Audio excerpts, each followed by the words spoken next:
बिस्मिल्लाहिर्रहमानिर्रहीम अस्सलाम वालेकुम आगा देसी ब्लॉग सां मां आहियां तव्हांजो होस्ट अब्दुल्ला अबड़ो।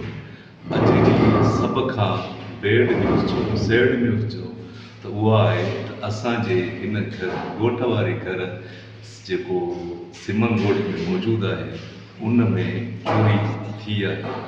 काफ़ी सामान चोरी थी चुको आहे ऐं काफ़ी अरसे खां हीअ त पहिरीं ॻाल्हि आहे बंदि बि हुयो ऐं हुनजी वजह इहा हुई त असां हुते शहर में रहूं पिया, असांजा ॻोठ घर में हुयो बंदि, हिन में कुझु सामान पियो हुयो जेको हितां चोरी थी चुको आहे।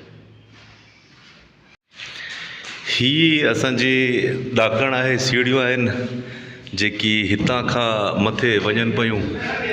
हितां मथां ई हमरा खे कुझु माण्हू लही आया आहिनि जंहिंजा पेर तव्हांखे वाज़े तौरु नज़र ईंदा हूंदा।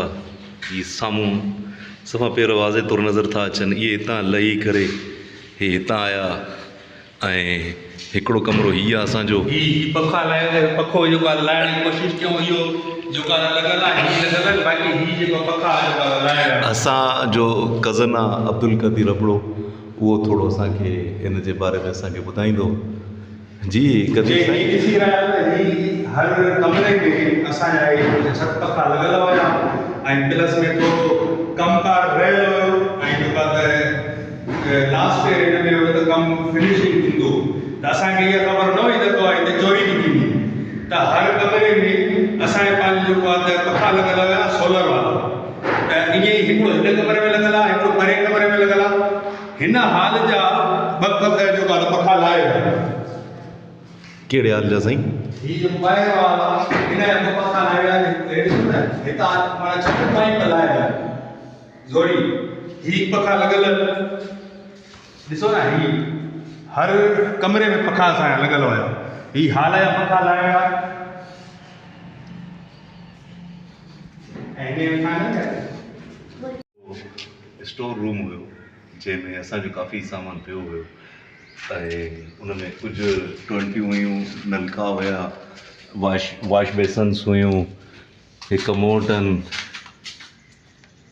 काफ़ी सामान हितां बि चोरी थी चुको आहे जेको हींअर हिते मौजूदु न आहे। अहिड़ी तरीक़े सां असांजो हिकिड़ो ॿियो बि स्टोर आहे, असां उते बि ॾिसंदासीं त उते कुझु शयूं बचियूं आहिनि या उहो पंहिंजो उहो बि ख़तमु थी वियो। हिते मोटर लॻल हूंदी हुई असांजी, साम्हूं मोटर बि हींअर ज़ाहिर कोन्हे का। ऐं हीअ जेके गिरलूं लॻल हुयूं दरवारी, हीअ दरवाज़े जी हितां गिरिल लॻल हूंदी दरीअ जी, उहे बि हिते गिरिल लॻल हुई, उहे बि सॼी उखाड़े विया। उहा लो वारी गिरिल हुई उहो बि सॼी, ऐं हीअ बि गिरल मथां वारी गिरिल लॻल हुई, मथे गिरिल चौधारी लॻल हुई, उहे बि हींअर कोन्हे का। उहा बि सॼी जो सॼी हे हितां खणी चुका आहिनि।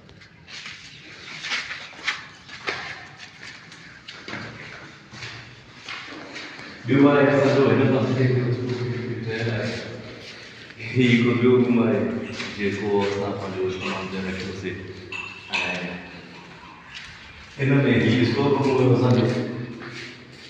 हीअ स्टोर रूम हुयो, हिन में असांजी वॉशिंग मशीन पई हुई, हुन खां अलावा पंहिंजो थांव पिया हुया, थांव टिकर पिया हुया, उहो बि हींअर हिते मौजूदु न आहिनि। थांव टिकर बि मौजूदु न आहिनि ऐं पंहिंजी वॉशिंग मशीन हुई उहो बि हितां चोरी थी चुकी आहे, उहो बि हिते हींअर कोन्हे। जीअं तव्हां ॾिसी सघो था त हीअ असांजी गेट आहे। गेट जे मथां असां हिन ते गिरलूं हणायूं हुयूंसीं, जेकी गिरलूं ई लाहे करे खुटे विया।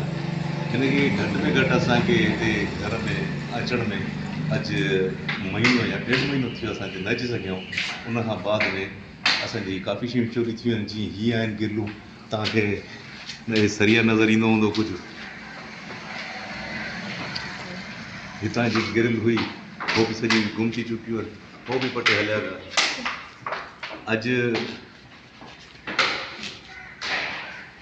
अॼु जीअं असां महीने 1.5 खां बाद में हिते आयासीं त